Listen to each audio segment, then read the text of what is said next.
4급 직원이 헌법재판소의 동향을 수집했다는 의혹 제기가 정치권을 강타했습니다. 국정원은 더 이상 국가와 국민을 지키는 정부 기관일 수 없다. 카더라 통신, 가짜뉴스의 전형이다. 추측과 음모를 더한 거짓의 모래탑이 대한민국을 흔들어서는 안 된다. 예, 국정원이 헌재를 사찰해왔다는 보도가 나간 뒤에 지금 야당과 여당의 반응을 차례로 들으셨습니다. 그러니까 전직 국정원 간부가 일종의 내부 고발을 한 건데요. 오랫동안 사법부 정보 수집을 담당했던 국정원 4급 간부 A씨가 올해 초부터 헌법재판소를 전담 사찰해왔다. 이게 골자입니다. 이 간부는 헌재와 법조 관계자들을 두루 만나면서 탄핵에 대한 재판관들 견해가 어떤지를 파악해서 상부에 보고를 해왔다는 건데 이게 정말 사실이라면 탄핵 심판에 악용됐을 우려가 있는 거죠. 예, 중대한 범죄입니다. 국정원 측은 전면 부인을 하고 있습니다만 사안이 워낙 중대해서 저희가 좀 더 깊이 들여다봐야겠습니다. 더불어민주당 송영길 의원 연결을 하죠. 송 의원님 안녕하세요. 네네, 안녕하십니까. 지금 저 문재인 전 대표 캠프의 총괄 본부장도 맡고 계시는 거죠? 네네, 그렇습니다. 예. 그러니까 국정원 직원 A씨가 헌재의 동향을 파악해서 상부에 보고했다. 이게 지금 다른 국정원 전 직원의 폭로인데 뭐를 어떤 식으로 파악했다는 거예요? SBS 한정원 기자의 보도에 따르면 예. 헌법재판관들의 동향이 나고 주변들을 체크해서 이 탄핵 소추 여부에 대한 것을 모니터한 게 아닌가 이렇게 생각이 듭니다. 인용이냐 이 사람 이 재판관은 인용이냐 기각이냐 각하냐 또 요 재판관은 어떤 생각을 갖고 있느냐 요거를 파악했다는 거예요.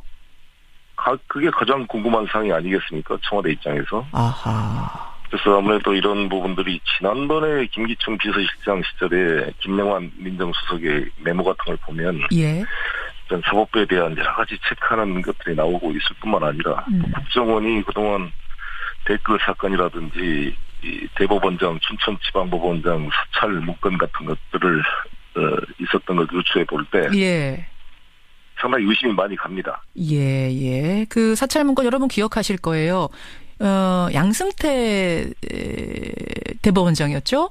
등산을 뭐 어떻게 다닌다. 뭐를 좋아한다. 뭐를 싫어한다. 네. 뭘 어떻게 했다. 뭐 이런 개인적인 정보를 다 취합해서 위에 보고했다는 요 사찰. 네. 근데 원래 국정원이라는 곳은 대공, 대테러 관련된 거 아니면 어떤 국내 정보도 수집 못하게 돼 있는 거죠. 그렇습니다. 예. 이 국정원법 제3조에 따라서 이게 금지되어 있습니다. 이건 분명한 사실 불법. 사드 배치를 둘러싼 중국의 보복 조치 예상 이런 것들을 좀 국정원이나 이런 데서 해야 되는 거 아닙니까? 그런 것을 전혀 예상도 하지 못하고. 예. 그럼 이게 사실이라면 이걸 파악해서 누구한테 보고했다고 그 라인을 어떻게 보세요?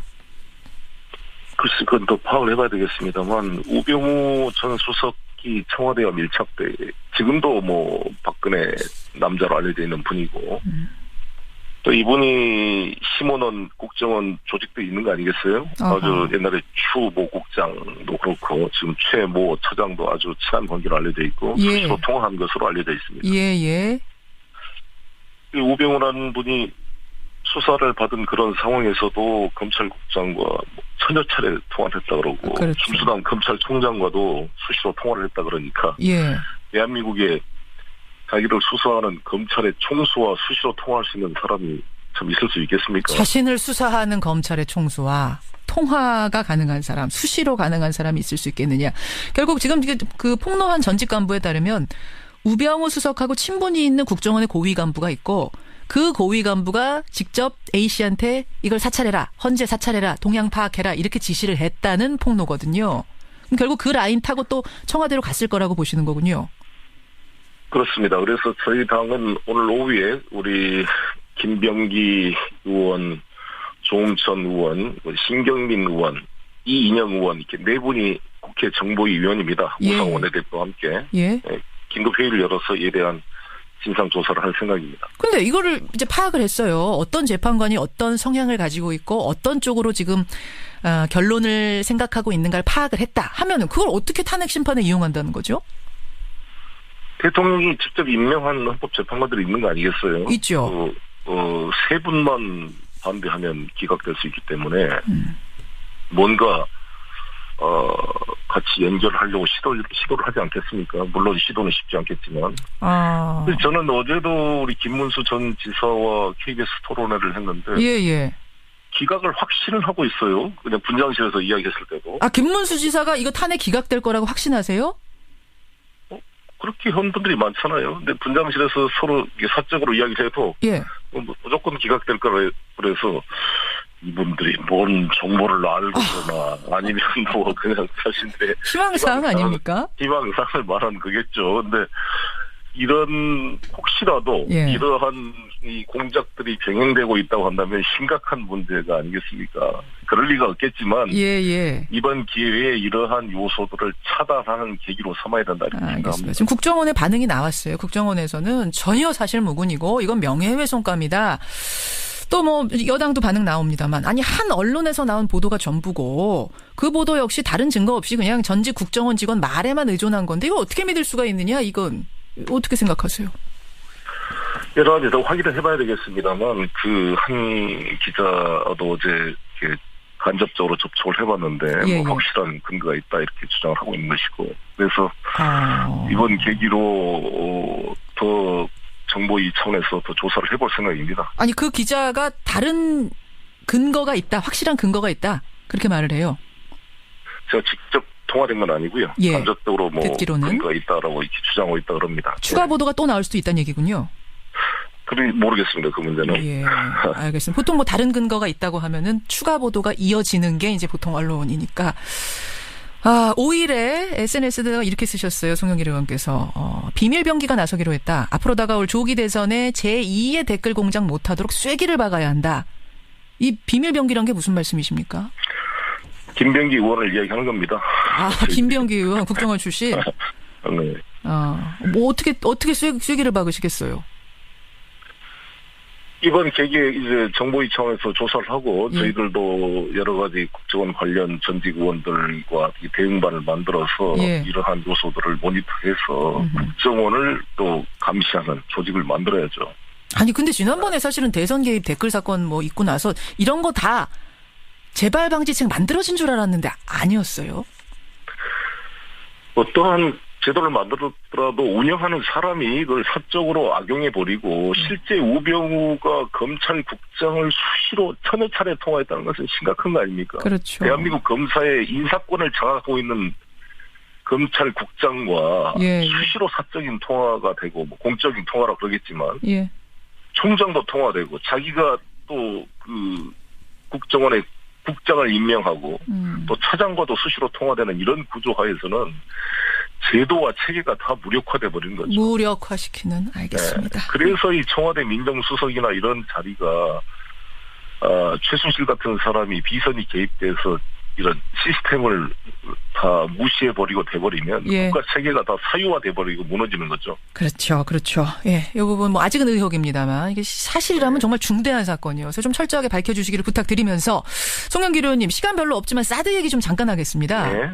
사드 부지 제공한 롯데그룹에 대한 중국 내 그 제재 압박 수위를 넘어가고 있는데 지난 1월에 중국 다녀오셨잖아요. 네, 그렇습니다. 그때도 이런 기류를 감지하고 오셨어요? 우리 국민들이나 또 보수적인 분들은 사드 배치를 해버리고 나면 기정사실화돼서 중국도 어쩔 수 없을 것이다. 이러한 막연한 그 예상을 하고 있는 것 같아요. 미국 측도 그러고요. 그러나 제가 만나본 중국 입장에서는 이게 그렇게 쉽게 넘어갈 사안이 아니다. 전략적 이해관계로 보고 있기 때문에 심각한 후유증이 발생하고 한중 관계가 아주 계속 악화될 가능성이 높습니다. 심각한 후유증. 그럼 어느 정도 보복까지, 어느 정도 타격까지 예상하십니까? 단교의 수준에까지 가겠다는 거 아니겠어요? 단교 수준? 이게 사드 배치를 단순한 사드만의 문제가 아니라 이게 한미일 군사 공동체 강화로 제2의 나토로 보는 겁니다. 중국과 러시아를 견제하기 위한 제2의 나토가 만들어진 것이다. 쿠바에 미사일을 배치하는 것처럼 그렇게 심각한 자신들의 국가 안보의 이해관계로 보는 것이죠. 우리의 그 의견과는 상관없이. 그러면 저는 이런 사드 배치 천반을 넘어서 좀 중국의 반발을 누그러뜨리는 역할을 했어야 되는데 6월 30일 날 황교안 국무총리가 중국을 방문해서 시진핑을 만났을 때 한마디도 이런 이야기가 없었던 거 아닙니까? 결정된 것도 없고. 그렇죠. 그 자리에서 또 또 사드에 대한 반대의 입장을 시진핑 주석이 또 밝혔고. 예. 근데 돌아와서 일주일 만에 바로 결정을 해버렸단 말이에요. 예. 그러면 설령 결정을 하더라도 이렇게 졸속적으로 하게 되면 중국이 생각할 때 무시당. 얼마나 무시당한 느낌을 그렇겠네요. 예, 일주일 전에. 저희 국회의원들도 엄청나게 무시당한 거 아닙니까? 국회에 나와서 한민구 장관이 김종대 의원 질의에 아무런 준비도 안 돼 있다.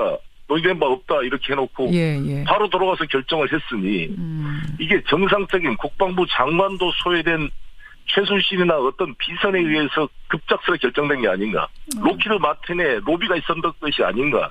이런 의심을 할 수밖에 없는 할 것이죠. 수밖에 없는 상황. 이번 사드 배치로 가장 이익을 볼 사람은 로키드 마틴 회사이고요. 네, 알겠습니다. 두 번째는 일본이고 세 번째는 북한이라는 거 아니겠습니까? 하하, 예. 우리에게 가장 중요한 것은 북한의 6차 핵실험을 막는 것이고 ICBM 개발을 막는 것인데 그것을 막을 수 있는 힘은 그래도 중국에 있습니다. 중국이 지금 유엔 결의안 2270, 232를 나름대로 지키고 석탄 수입량도 제한시키고 성의를 나름대로 보이고 있는데 예. 사드 배치로 중국을 이렇게 발로 쳐서 한중 간의 관계가 벌어지고 미중 간의 관계가 벌어지면 예. 북한은 이때가 기회다 생각하고 6차 핵실험을 도발할 수가 있거든요. 알겠어. 그런 의미에서 북한도 도운 셈이 됐다. 근데요. 송영길 의원님. 문재인 캠프의 총괄본부장 하시니까 제가 이 문제 여쭙습니다만 네. 문재인 전 대표는 사드 배치에 대해서 무슨 입장인가요? 이제 차기 대통령 될 분들이 이 부분에 대한 입장을 내놔야 되거든요. 해결책을 제시하셔야 되는데. 지금 그렇죠. 입장 유보 상태시죠, 문 대표는. 문재인 후보 입장은 사드 배치를 차기 정부에 넘겨주면 이것을 외교적인 해결 방안의 계기로 만들겠다는 것입니다. 그리고 국회의 비준 심의를 거쳐서 예. 여러 가지 우리 국익에 맞게 조정하겠다. 제3의 솔루션도 찾아보겠다. 외교적으로 이것을 해결할 수 있는 보관이 있다. 자신이 있다. 이것을 표명하고 있는 것입니다. 배치 이 철회 사드 이쪽은 배치, 아닙니까? 철회로 지금 이재명 시장 같은 분들은 입장을 정리하셨거든요. 근데 그 정도는 아니고요. 철회라고 단정할 수는 없죠. 왜냐하면 이게 차기 정부에 와서 이것을 외교적 카드로 쓰는 핵심은 중국에 가서 북한 6차 핵실험을 막아라라고 압력을 넣어야죠. 그리고 핵이 더 이상 악화되지 않도록 모라토리움을 끌어내릴 수 있는 중요한 수단이 사드 배치가 될 수가 있습니다. 이 논란이. 이걸 외교적 카드로 활용을 해서 카드로 활용. 중국으로 하여금 북한 핵실험을 막고 북핵 모라토리움을 이끌어내는 역할을 요구할 수가 있는 것이죠. 알겠습니다. 좀 어려운 과제인 것 같고 말처럼 쉬운 일은 아닐 것 같습니다. 어쨌든 사드 배치 철회는 아니다. 그것을 활용해서 외교적으로 더 나은 결과를 가져오도록 솔루션을 좀 찾아보겠다. 가능성을 딱 철회다 인정이다라고 고정하는 것이 아니라 예. 국회의 심의와 또 이것을 한중 관계, 한미 관계의 외교적인 해결의 수단의 계기로 이걸 활용하겠다는 뜻입니다. 여기까지 말씀 듣도록 하겠습니다. 송영길 의원님 고맙습니다. 네, 감사합니다. 더불어민주당 송영길 의원이었습니다.